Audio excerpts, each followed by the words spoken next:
Je rappelle une chose, le bootcamp commence le 4 du mois de février 2026. Les inscriptions s'arrêtent au 2 du mois de février 2026 et les prix ont augmenté ce 28 du mois de janvier 2026. La prochaine augmentation aura lieu le 30 du mois de janvier et la dernière le 1er du mois de février 2026. Si vous êtes sérieux dans votre processus d'apprentissage en matière de stock picking et que vous avez 30 jours devant vous pour réellement apprendre à analyser sérieusement une entreprise avec des exercices pratiques, en accompagnement, c'est le moment. Ok, tout est en description de la vidéo. Et je vais vous donner une raison supplémentaire de nous rejoindre en date d'aujourd'hui. Alors, beaucoup de gens savent que ça fait à peu près 3 ans, 4 ans que je fais des vidéos sur YouTube de manière générale, parce qu'on a déjà dépassé les 1000 et 1500 vidéos par là. Et depuis février 2022, j'avais lancé le Top Premium de manière, c'est comme ça que ça s'appelait aujourd'hui, ça s'appelle Top Premium Infinity. Déjà, je vais vous raconter pourquoi est-ce qu'on est passé à Infinity. Et c'était simple. Dans le Top Premium Infinity, je partage généralement des, des suggestions d'entreprises chaque mois. Je vous partage à peu près des entreprises qui pourraient être sous-évaluées selon moi et je fais le suivi qui vient avec. Donc, je ne mentionne pas juste pas une entreprise, mais si je mentionne par exemple l'entreprise qui s'appelle XYZ, je fais le suivi tant que le scénario d'investissement de départ est toujours d'actualité. Nous avons commencé au mois de janvier 2023. Les premières entreprises ont été recommandées à cette période-là. Et il y a quelques mois, quelqu'un m'a dit, mais Thierry, je pense que tu devrais parler du Top Premium Infinity niveau performance, parce que tu n'en parles pas. Personne ne sait à peu près à quoi ça ressemble ici. Et voilà, je pense que ça pourrait être une bonne façon pour toi de montrer que tu sais faire les choses. Après, je me suis dit, mais pourquoi est-ce que je le ferais? Techniquement, je suis sur YouTube, tout le monde sait que bon, je parle de stock picking, au-delà des chiffres, etc. C'est suffisant pour que les gens nous rejoignent. Donc, pourquoi est-ce que je vais le faire? Mais en réalité, il avait raison. Parce que j'ai été agréablement surpris. Enfin, agréable, c'est même, j'exagère, parce que je savais que les résultats étaient bons. Mais à ce point-là, c'était vraiment extraordinaire pour moi. Alors, il y a quelque chose que j'ai fait au mois de juillet 2025. J'ai demandé à tout un chacun, surtout ceux qui étaient dans le top premier Infinity, depuis le début, parce que c'est important pour moi, quelle est la performance moyenne? Et est-ce qu'ils pouvaient partager ici certaines entreprises, leur portefeuille? Je ne veux pas savoir qu'est-ce qu'ils ont en portefeuille, la somme, etc. Je veux juste voir les entreprises de manière générale. Et j'étais époustouflé par le nombre de belles performances, de belles entreprises que ces personnes-là avaient en portefeuille. Et puis la plupart, je leur avais demandé simple, donnez-moi juste les entreprises, les idées que vous avez eues grâce au Top Premium Infinity. Et donc, ça m'a encouragé à faire une première vidéo au mois de juillet et voici à peu près la deuxième, un an, disons 3 ans plus tard, après les premières recommandations. Et avant de commencer ici, j'ai fait 2 promesses à toutes les personnes qui nous ont rejoints dans le Top Premium Infinity. La première, vous n'allez pas perdre d'argent sur 5 ans. Et la deuxième, c'est que je ne promets aucun rendement. Vous allez me dire, mais pourquoi est-ce que tu vas donc je vais te rejoindre alors que tu ne promets aucun rendement, voilà, mis à part que je récupère ma somme de départ. Parce que je ne veux pas que vous soyez des moutons, les amis. Il faut qu'on se dise la vérité. Je ne peux pas vous garantir de faire du 20% en moyenne sur les 5 prochaines années. Déjà, je ne comprends pas ceux qui le disent. C'est prétentieux. Et je connais la bourse, ça fait 10 ans que je le fais. Je sais une chose, c'est que il faut toujours être sur ses gardes de manière générale. Vous pouvez avoir de très belles performances cette année, le marché littéralement s'effondrer et vous vous retrouvez à zéro. Et il faut avoir la capacité de souffrir. Et leur dire même que sur 5 ans, vous allez pouvoir, vous n'allez pas perdre d'argent. J'ai même déjà trouvé que c'était prétentieux dès le début. Mais voilà, il faut bien faire des promesses de manière générale. Mais en réalité, en filigrane, il y avait une dernière promesse, c'était de euh, faire une performance moyenne de 15% en moyenne sur les 5 prochaines années et plus. Pourquoi 15%? Parce que c'est mon objectif, qui est largement atteint de manière générale. Et moi, quand j'achète une entreprise, c'est pour doubler mon capital chaque 5 ans. Je ne cherche pas à battre le marché. Parce qu'il faut d'abord se poser la question de savoir, le marché, c'est qui? Et ne vous inquiétez pas, quand on va rentrer en profondeur sur les chiffres, vous allez comprendre que le marché, ça dépend de beaucoup de choses. Donc, moi, je cherche à faire du 15%. C'est le chiffre qui me permettra d'atteindre mes objectifs financiers. OK? Vous, en tant que particulier, vous ne gérez l'argent de personne, mis à part le vôtre. Et donc, vous n'avez aucune obligation d'atteindre de battre un quelconque marché. OK? Fixez-vous un objectif clair et travaillez pour y arriver. Le mien, c'est 15%. Et donc, quand je propose une entreprise ici, généralement, pour moi, c'est de faire du 15% en moyenne. Et donc, les choix qui ont été proposés en 2023, quand je regarde ce portfolio de manière générale, vu qu'il est à peu près en moyenne, pas en moyenne, hein, c'est un portfolio, disons, la plus vieille position date de 3 ans, la plus jeune date à peu près de moins de 6 mois de manière générale. Et donc, si on le prend ici en équipe, en prenant en considération le temps, la durée moyenne de ce portfolio, elle est à peu près, enfin, la durée moyenne des entreprises qui sont dans ce portfolio qui ont été mentionnées, à peu près de 1,87 années, dont 1 an, 10 jours, 1 an, 10 mois de manière générale. Bon, disons que soit 3 ans pour les plus vieilles positions. Donc, j'aimerais avoir une performance moyenne, si les entreprises en question ont 1 an et ont à peu près 2 ans, on va le dire comme ça, j'aimerais avoir une performance moyenne d'à peu près 32% au total sur tout le portefeuille. Et en fait, on l'a atteint. On l'a même largement dépassé de manière générale. Il y a une chose que je ne comprenais pas, en fait, je voulais avoir 15%, je voulais avoir 45% plutôt ici. Enfin, techniquement, ça ne devrait pas être 45%, mais plutôt, je voulais avoir 52%, parce que annualisé, ça donne à peu près 52%. Et tant que je n'avais pas ce 52%, pour moi, je pensais que le chiffre n'était pas bon, donc je n'avais pas atteint mes objectifs, donc j'avais peut-être échoué par rapport à ce que j'avais proposé, mais non, je faisais une erreur dès le début, je ne prenais pas en considération le temps. Le temps. Et vous allez comprendre, on va en parler, ne vous inquiétez pas. Vous allez voir qu'il y a des entreprises ici qui ont une performance, disons, déjà, vous pouvez déjà le voir ici. Regardez par exemple celle-ci. Où est-ce qu'on peut la retrouver ici? Ce n'est pas encore le moment d'en parler, mais bon, je peux... Bref, je vais y revenir, ne vous inquiétez pas. On va aller pas à pas, parce que j'en ai à faire une grosse vidéo en date d'aujourd'hui.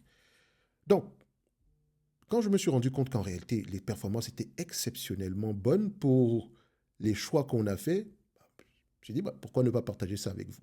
Et vous allez comprendre que généralement, dans un portefeuille de 45 entreprises, il y a quelques entreprises qui tirent ce portefeuille vers le haut, littéralement. Je pense que dans ce portefeuille-ci, on a peut-être 4 à 5 baggers de manière générale. Donc, c'est-à-dire que 4 ou 5 entreprises qui ont atteint plus de 100%. Donc, on ira voir ça. Et parmi les 45 entreprises, on a à peu près une dizaine qui sont qui ont un rendement global de moins de 1%, donc, enfin, moins de 0, donc en dessous de 0% ici. Donc, non, pas vite. Parce que j'ai posé la question à ChatGPT, j'ai pris tout le portefeuille, je l'ai collé, je dis, OK, prends-moi à peu près les performances moyennes ici de telle période, telle période et telle période. Et voilà à peu près ce qu'il nous a donné. OK? À la fin, je vous montrerai également les performances des personnes qui sont dans le top premium Infinity. Et je vous dirai pourquoi est-ce que la pondération est comme celle qui va suivre. OK? Allons-y pas à pas. D'accord? Je laisserai également les commentaires ouverts sur cette vidéo-ci afin que toutes les personnes qui sont dans le top premium Infinity puissent témoigner. Parce que, ouais, il faut être ouvert, enfin pas ouvert, mais il faut être transparent. OK? Ils pourront venir vous dire ce qu'il en est de manière générale. Dans le top premium Infinity, je rappelle que vous trouvez quoi? Les notes d'analyse. Donc, moi, je vous propose, je ne recommande pas, je suggère deux entreprises. Enfin, je suggère des entreprises qui, moi, me semblent sous-évaluées. Je fais le suivi. Vous avez des notes d'analyse sectorielles. On en a tellement parlé ici. Je fais le suivi d'à peu près d'une cinquantaine de sous-industries, principalement le marché nord-américain. Pourquoi? Parce que j'ai une incitation à y investir. Je suis en Amérique du Nord. OK? Mais ça n'exclut pas que je puisse parfois mentionner des entreprises européennes ou bien voilà. Bref, tout dépend des opportunités.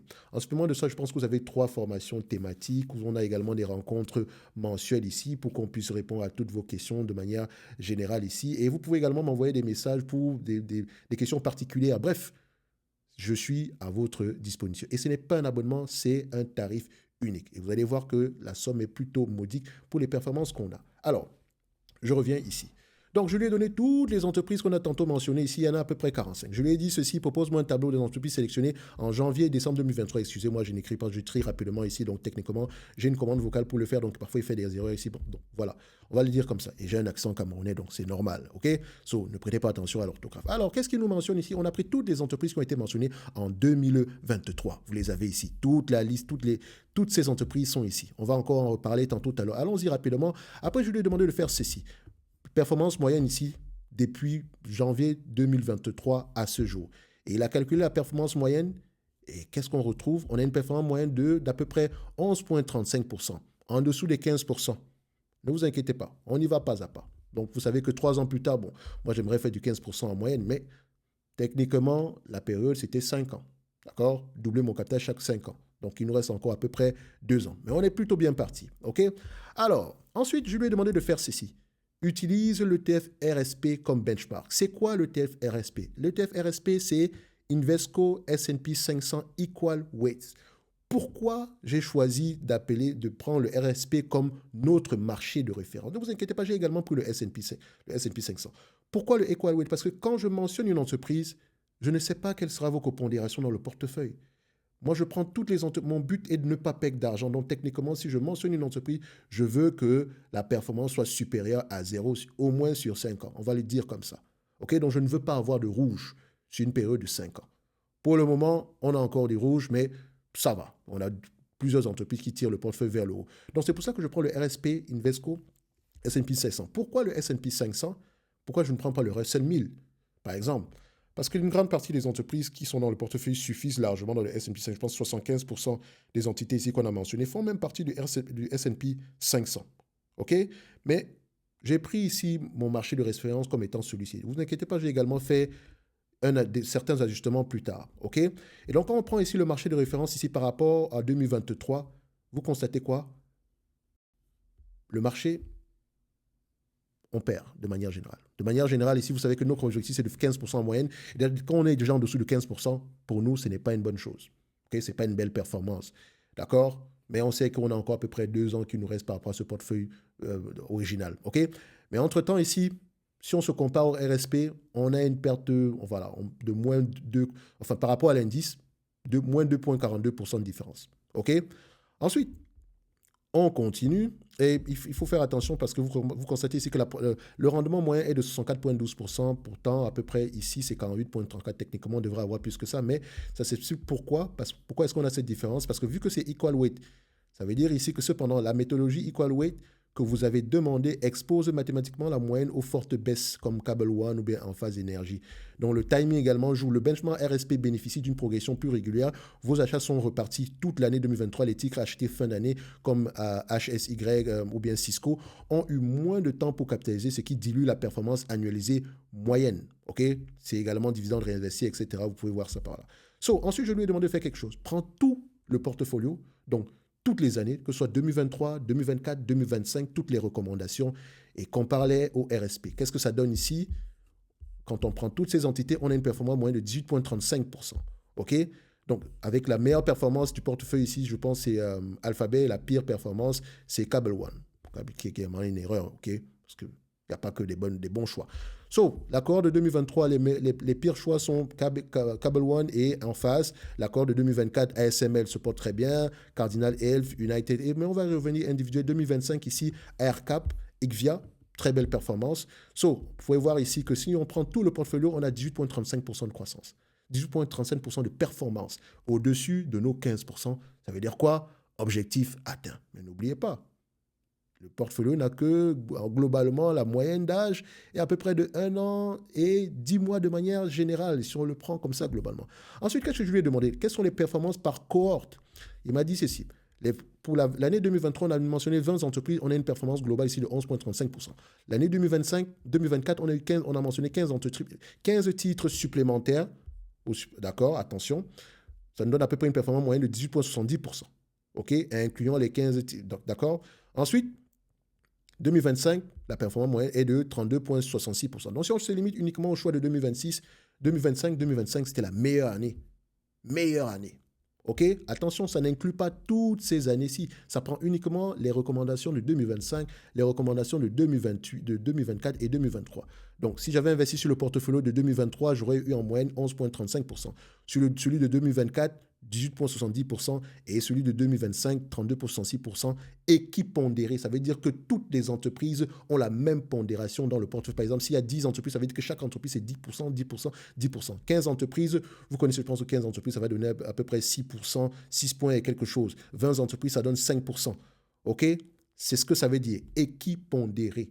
Et pourquoi est-ce que je mets équipondéré? Parce que je ne sais pas à peu près ceux qui vont choisir d'acheter X entreprise ou Y ici, je ne connais pas à peu près quelle pondération ils vont mettre. Ceux qui me connaissent savent que Amazon, Google, Meta, matin, midi, soir, plus Microsoft. Ça, c'est ma recommandation. Amazon, on est largement au-dessus des 15% de mon portefeuille de manière globale. Et si j'applique la pondération de mon portefeuille ici, ça va tirer littéralement ces choix-là vers le haut. OK?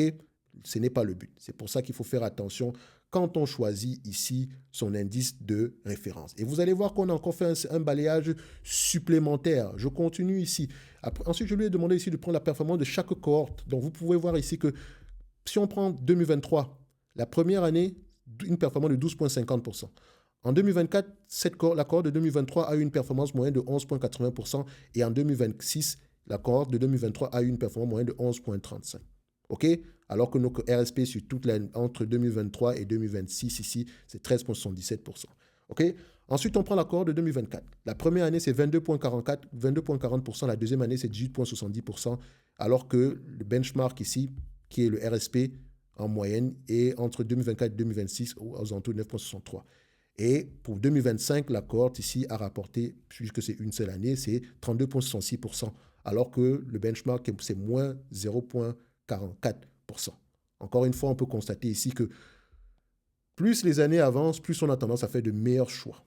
Je vais vous expliquer ça. Parce qu'au début, vous allez voir qu'on fait de meilleurs choix. Pourquoi? Parce qu'on est de plus en plus concentré.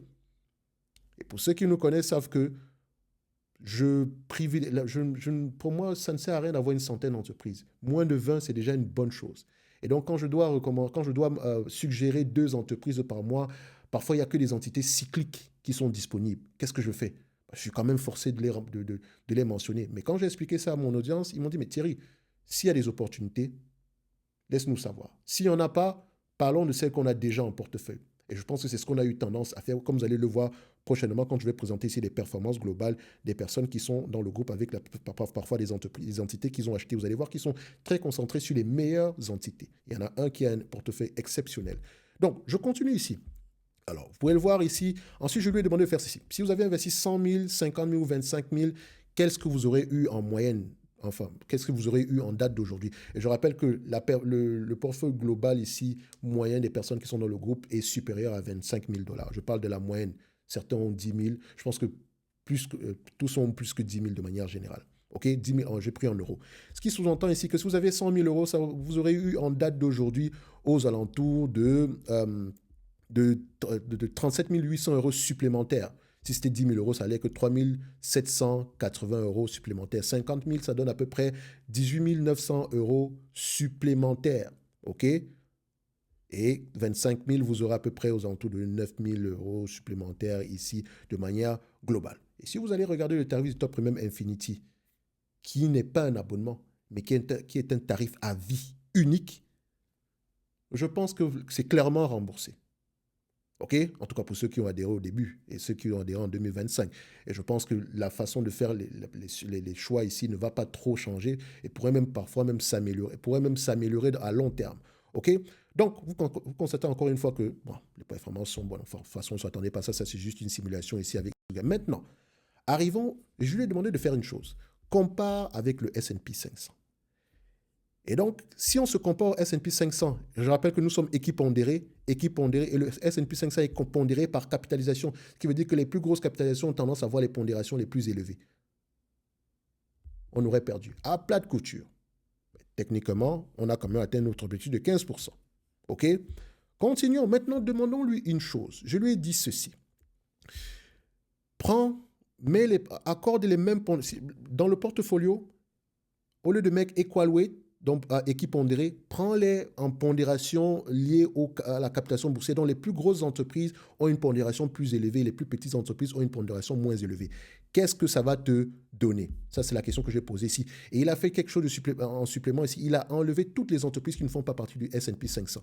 Globalement, la performance va se retrouver comme ceci. Si on prend la simulation, si on prend l'équipe pondérée, ça donne 18,35. Si on prend la simulation pondérée S&P 500, on a 31,65% de performance. Ce qui sous-entend que si vous avez investi uniquement dans les entités qu'on a mentionnées, qui font partie du S&P 500 et que vous les aviez pondérées par rapport à la capitalisation boursière, en sachant que les plus grosses capitalisations ici ont les plus grosses pondérations dans le portefeuille, vous auriez une performance de 31,65%.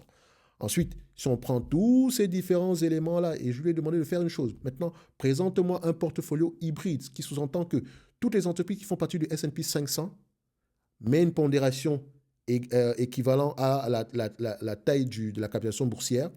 Et toutes les entreprises qui n'en font pas partie, tu mets une pondération, tu les mets en équipe pondérée. Il a calculé, il a découvert une chose, d'accord? On a 11 titres ici qui ne sont pas dans le S&P 500.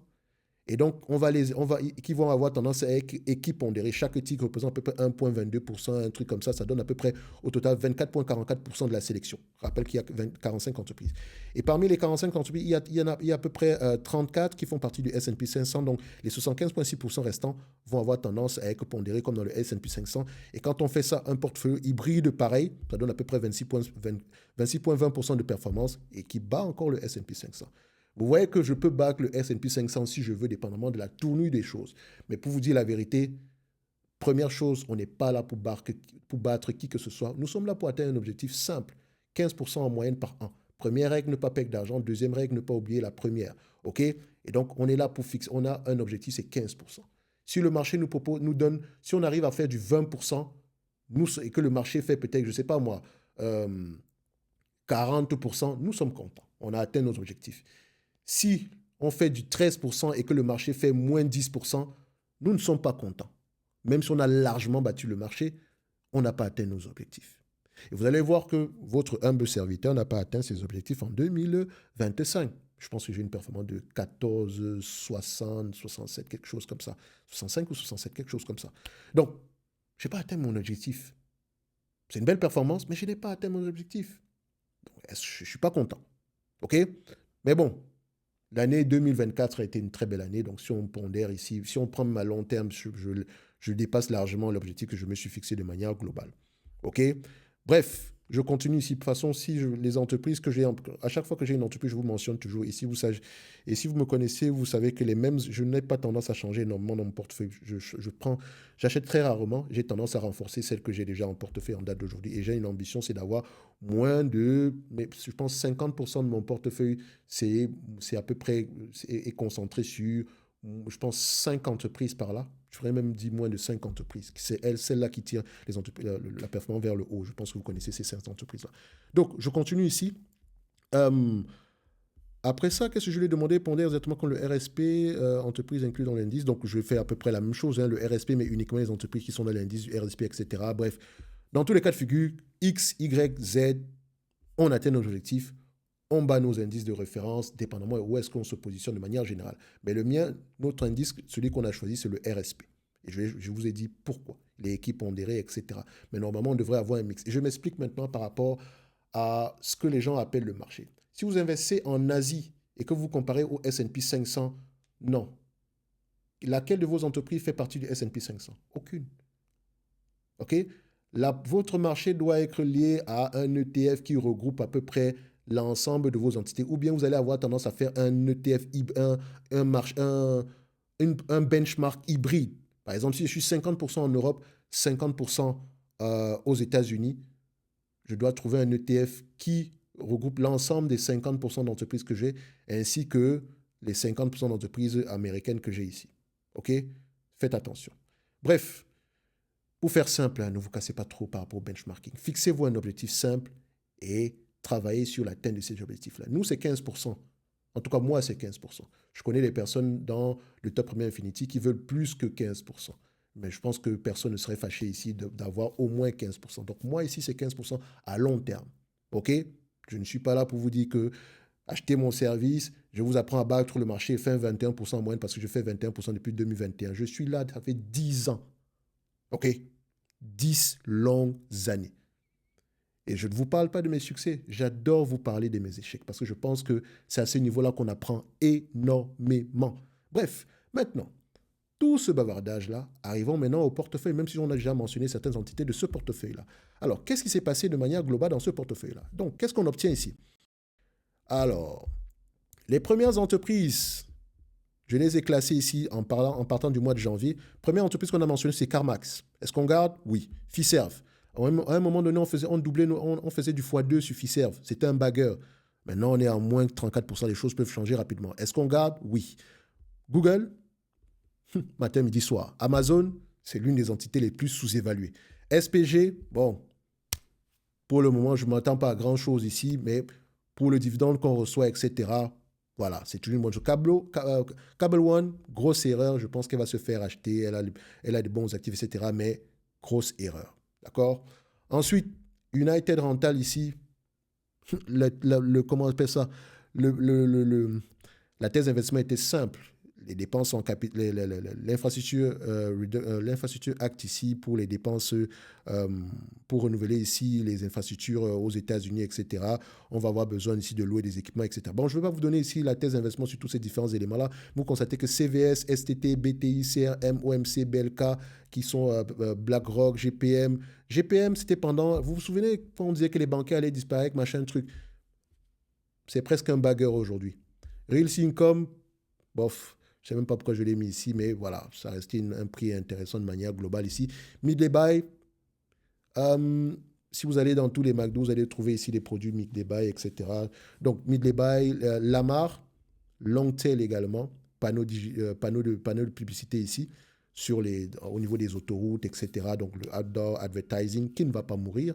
Donc en phase, le fait qu'on réduise ici les incitations au niveau ici les incitations ici, je ne sais pas, les incitations gouvernementales, etc. Je pense bien c'est ça.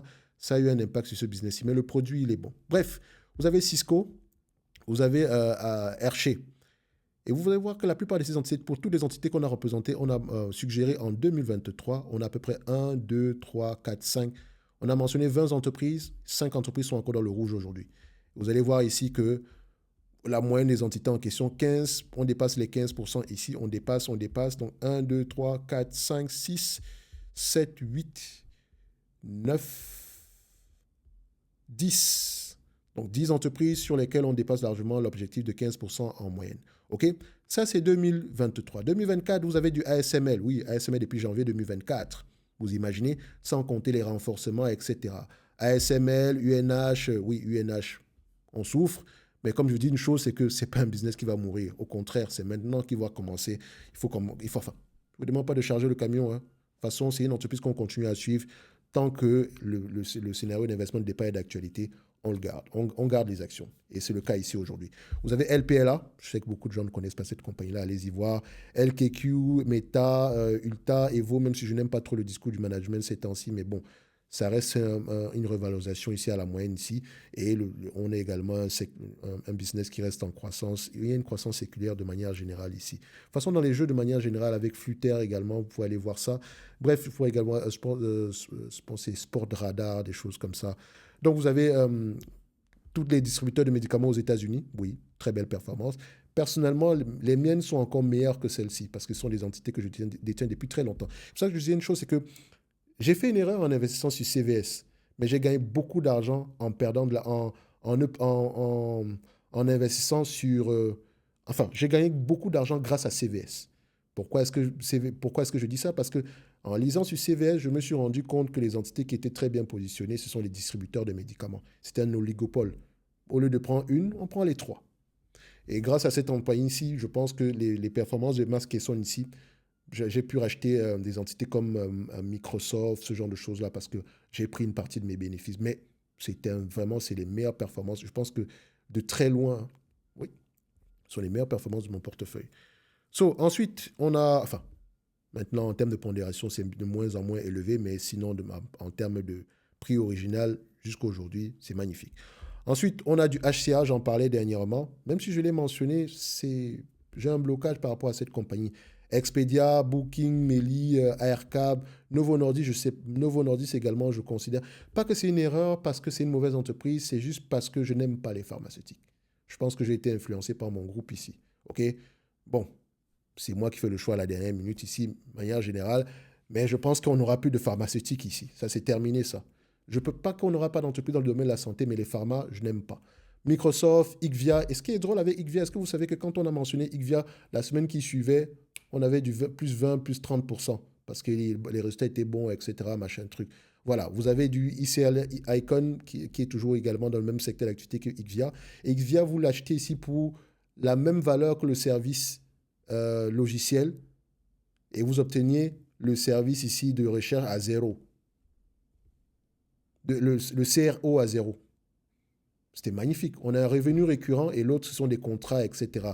Bref, sauf si vous arrêtez de faire de la recherche ici, je pense que le business IKVIA va avoir tendance à prospérer à long terme. Le problème également, c'est qu'on a le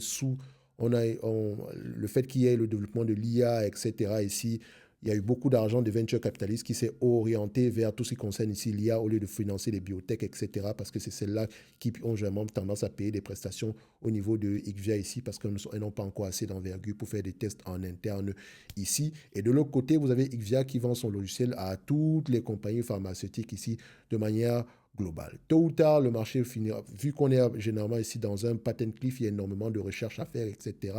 Je pense que à long terme, ces entités-là vont bien se comporter. De toute façon, les performances sont bien présentement. Et je mentionnais une chose. Pourquoi la performance globale d'IKVIA est de 60,69% depuis le premier achat, alors que son compound, son CAGR est de 133,94%? Parce que le CAGR annualise. Vous l'avez acheté au mois de juillet. Si vous l'annualisez, votre performance sera exceptionnelle. D'accord? Et donc, il faut faire attention ici. Donc, techniquement, nos performances sont susceptibles d'être meilleures ou bien moins bonnes sur les années à venir. Mais ce n'est pas plus grave que ça. En 15%, si on le prend en moyenne ici, on atteint ces objectifs-là. Même si vous les prenez sans même la moyenne ici, on les atteint toujours ici, surtout si on les met en termes de temporalité. OK? So, ensuite, vous avez les corpés, etc. Il y a même d'autres entreprises que je me suis amusé même à ne pas mettre parce que je les avais mentionnées comme ça, par exemple Visa et Mastercard. Et on va en parler tantôt. Maintenant, ce portefeuille, de manière globale, il est toujours sous-évalué, littéralement. Aujourd'hui, c'est 20 fois les bénéfices, mais la moyenne ici, en N+3, quand on prend en considération les croissances anticipées ici, on reste à peu près à du 16% en moyenne. Donc, copier, vous avez toutes ces entreprises-là. Maintenant, il ne s'agit pas juste de copier. Pourquoi est-ce qu'on achète? À quel moment il faudrait vendre? Et quand ça va mal, qu'est-ce qu'on fait? C'est à ça que je sers.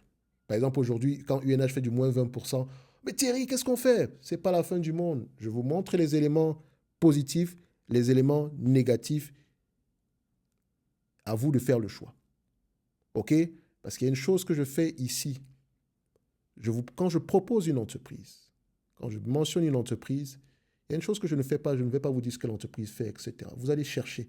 Pourquoi est-ce que je ne le fais pas? C'est parce que en cherchant, vous allez savoir si l'entreprise vous intéresse ou pas. Parce que si vous ne comprenez pas ce qu'elle fait, ce n'est pas comme moi je vais vous expliquer que vous allez mieux comprendre. Maintenant, une fois que vous avez compris et que l'entreprise vous semble correcte, vous me posez la question, si vous êtes bloqué par rapport aux recherches, là, je pourrais vous aider. Pourquoi est-ce que je le fais? C'est parce que pour détenir ces entités, il faut avoir une grosse conviction. La plupart de ces entreprises, à un moment donné, on a perdu de l'argent. À un moment donné, personne ne voulait les acheter. C'était la fin du monde pour Amazon, etc., n'est-ce pas? Aujourd'hui, qu'est-ce qu'on voit? JP Morgan, qui voulait l'acheter? Mais en vous montrant les éléments qui comptent, et quand vous allez chercher vous-même, ça vous permet d'avoir une conviction plus forte. Et vous allez le voir pour tous ceux qui sont dans le bootcamp, qui commence le 4 du mois de février 2026. D'accord? Vous verrez essentiellement qu'après ce bootcamp-là, vous saurez pourquoi est-ce que vous détenez des actions. Vous allez moins paniquer. En tout cas, qu'est-ce que j'ai fait? Je vous ai dit que si vous n'apprenez rien sur ces 30 jours-là, satisfait ou remboursé 100%. D'accord? Je ne pense pas que je puisse faire meilleure garantie que ça.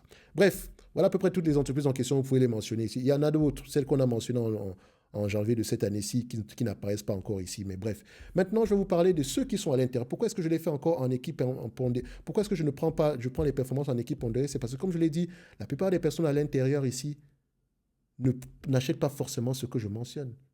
Et encore heureux qu'ils ne le fassent pas. Ils ont le droit de... S'ils ne comprennent pas, ils savent que la règle d'or, c'est de ne pas acheter. Ne pas faire confiance à qui que ce soit quand il s'agit de son argent. On achète parce qu'on comprend, parce qu'on veut bien dormir la nuit, parce que la finalité est simple ici, c'est que quand tout va mal, et croyez-moi, ça ira mal à un moment donné, il faut être capable de continuer à rajouter sur ses positions, OK, si les fondamentaux sont toujours solides. Donc, vous avez ici J qui a une performance à peu près entre juin 2024 et décembre 2025. On a à peu près je pense que c'est depuis le début, c'est 32,14%. Je ne sais pas combien ça fait en annualisé ici. Mais en tout cas, en un an ici, il a eu 17,78%. Je ne dis pas que c'est grâce à moi, même si lui le mentionne. Mais je pense avant tout que c'est grâce à eux.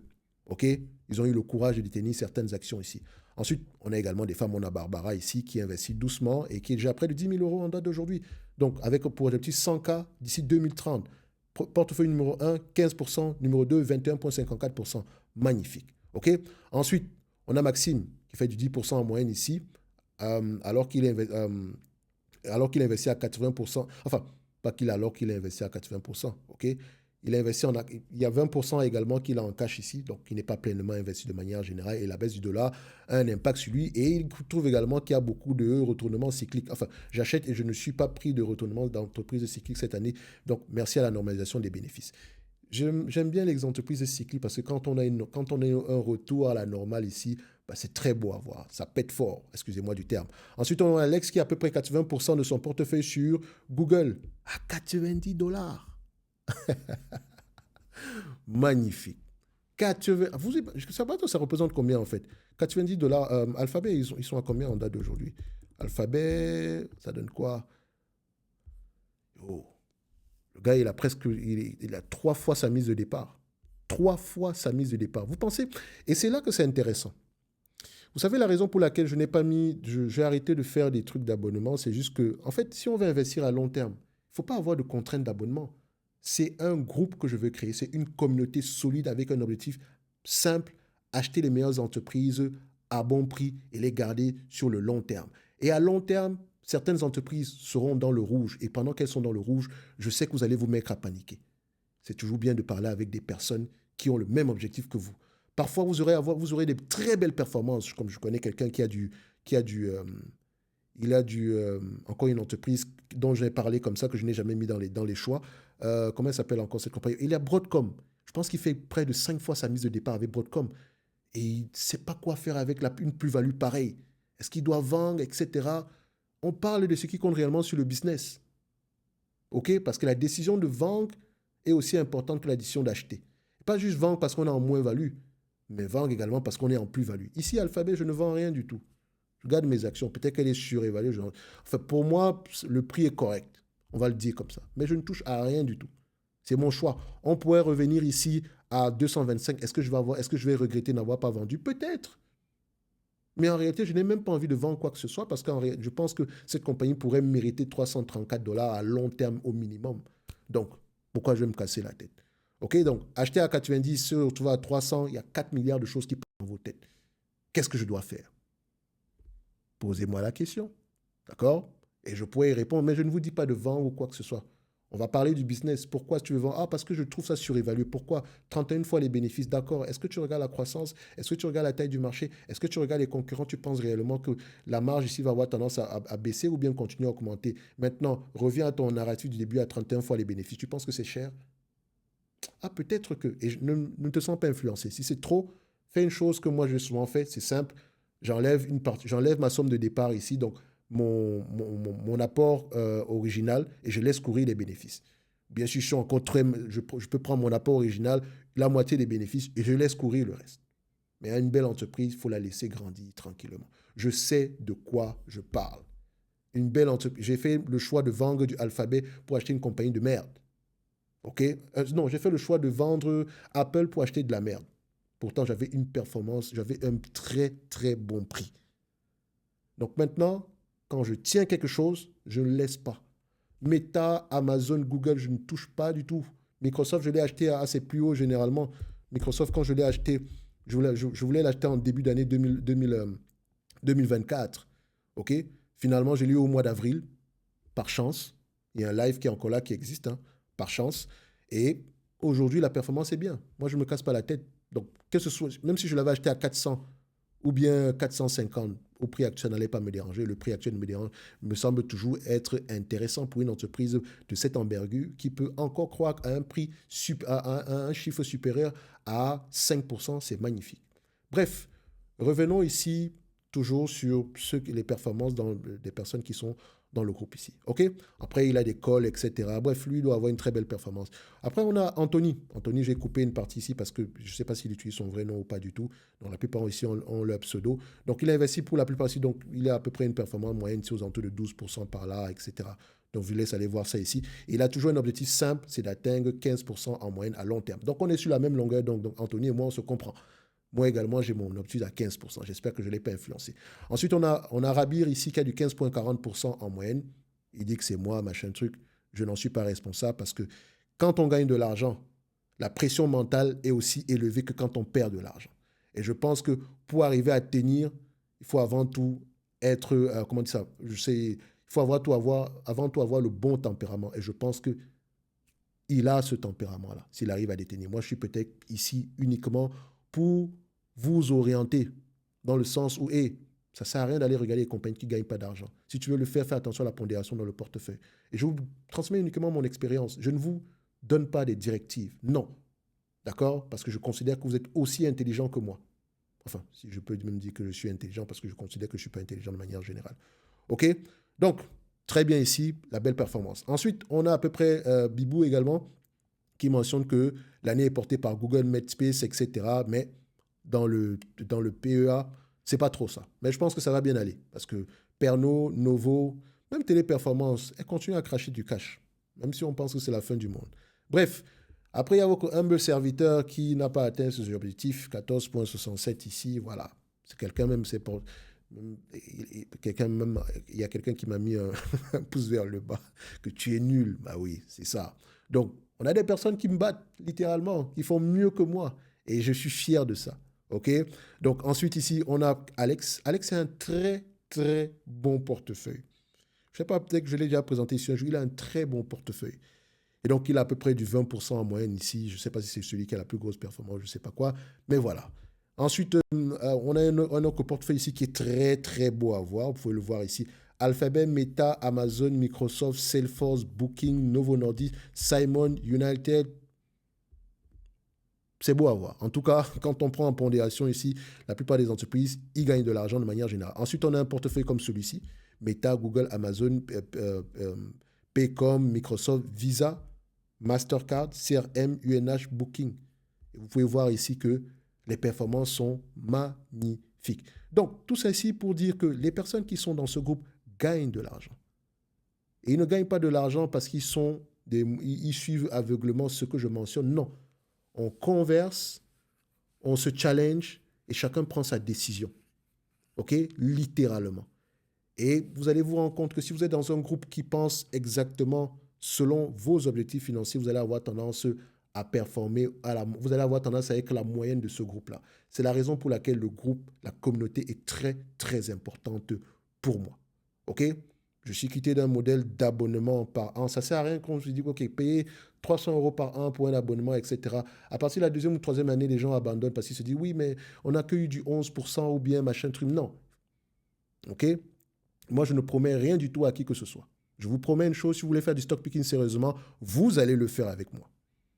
D'accord? On va le faire. Et donc, vous allez monter en compétence. OK? Obligé, forcé. Parce que vous serez entouré de personnes qui montent en compétence, qui lisent. À chaque conférence call, je pense qu'il y a quelqu'un qui nous a fait il a suivi le conférence call ici d'Alexandria. Il nous a fait déjà un retour dessus. On lui pose des questions par rapport à ça. Quand on dit le taux de renouvellement ressemble à quoi, les loyers, etc., les gens posent des questions, ils savent poser des questions qui comptent. Posez les bonnes questions, vous aurez les bonnes réponses. OK? Donc, je pense qu'ici, on a une dernière personne, c'est Monkey ici qui me mentionnait que, il disait quoi? Très bon témoignage. À partir du moment où j'ai commencé à regarder des vidéos sur YouTube et comprendre ce qu'il essayait d'expliquer et appliquer, il y a eu un bénéfice. Il y a une période où j'étais dans le dur, mais je continuais à renforcer du Meta, du Google. Le trait bleu ici, c'est à peu près ce que j'ai investi et le trait vert, à peu près, c'est la valorisation de mon portefeuille. Donc, vous pouvez le voir ici, c'est à partir du mois de février. Enfin, donc, ça, c'est le trait bleu, ce qu'il a investi. Et ça, c'est la valorisation de son portefeuille. En pourcentage, je ne sais pas ce que ça donne, mais ça semble être une très bonne chose. En tout cas, il ne perd pas d'argent. C'est déjà une bonne chose. Donc, ça veut dire que c'est le travail continuellement. Au début, je sais que je n'explique pas souvent très bien les choses, etc. Et ça paraît trop facile, etc. Oui, parce que c'est facile. D'accord? Le plus difficile, c'est de patienter. De ne rien faire quand on gagne de l'argent. Continuer à rajouter à ses positions quand on perd de l'argent. Continuer à rajouter à ses positions quand on gagne de l'argent. Vous voyez, j'ai fait des vidéos dernièrement où je vous disais que le prix de l'action ne veut strictement rien dire. Quand vous devez rajouter une position, ne regardez pas le prix d'origine. Posez-vous la question de savoir, cette compagnie en date d'aujourd'hui, si je ne la détenais pas, est-ce que j'allais continuer à l'acheter? C'est la question que vous devez vous poser. OK? Et donc, je veux une chose, que les personnes qui sont dans ce groupe-là arrivent à une performance moyenne de 15%, sinon plus que ça. Ça, c'est mon objectif. D'accord? C'est mon objectif déguisé, parce que le premier est qu'ils ne perdent pas d'argent. Et il ne faut donc pas que je vous dise ce qui ne va peut-être pas arriver. Je ne suis pas là pour vous dire de battre le marché ou quoi que ce soit. Je ne vous promets aucun rendement, parce que faire des promesses, ça n'engage que les personnes qui y tiennent. D'accord? So, faites très attention. Sur YouTube, sur les réseaux, de manière générale, tout le monde est un génie. Tout le monde est Warren Buffett ou quoi que ce soit. Moi, je n'en suis pas un. D'accord? Je ne prétends pas être plus fort que qui que ce soit. Non. Je suis là pour atteindre mes objectifs. Je gère mon propre portefeuille. Mais je sais une chose, c'est qu'en matière de stock picking, je connais mon travail. J'adore ça. Matin, midi et soir, je mange ça. OK? Et si vous voulez le faire sérieusement, vous avez deux options.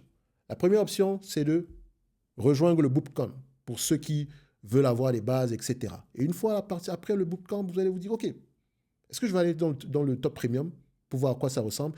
Et pour ceux qui veulent déjà rentrer dans le top premium en date d'aujourd'hui, parce que c'est également possible. Faites simple. Description de la vidéo, réservez un appel. On en parle. Parce qu'en fait, j'ai découvert une chose, c'est qu'il faut que nos intérêts soient alignés. Ça veut dire ici que vous et moi, on va avoir une conversation.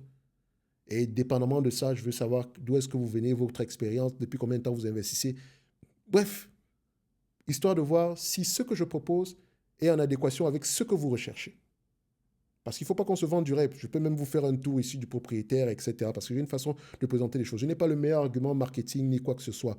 Je ne fais pas de longues pages devant, quoique j'aime essayer de le faire ici avec le bootcamp ici. Mais voilà, ça me perd du temps de manière générale. Je veux me concentrer essentiellement sur l'essentiel. OK? Bref, si ça vous intéresse, rejoignez-nous. D'accord? Les performances en question sont là. Ceux qui sont dans le top premium ou bien dans ceux qui ont... Bref, ceux qui sont à l'intérieur peuvent déjà vous dire en commentaire ce qui se passe. OK? Et si vous voulez avoir également un autre avis, réservez un appel.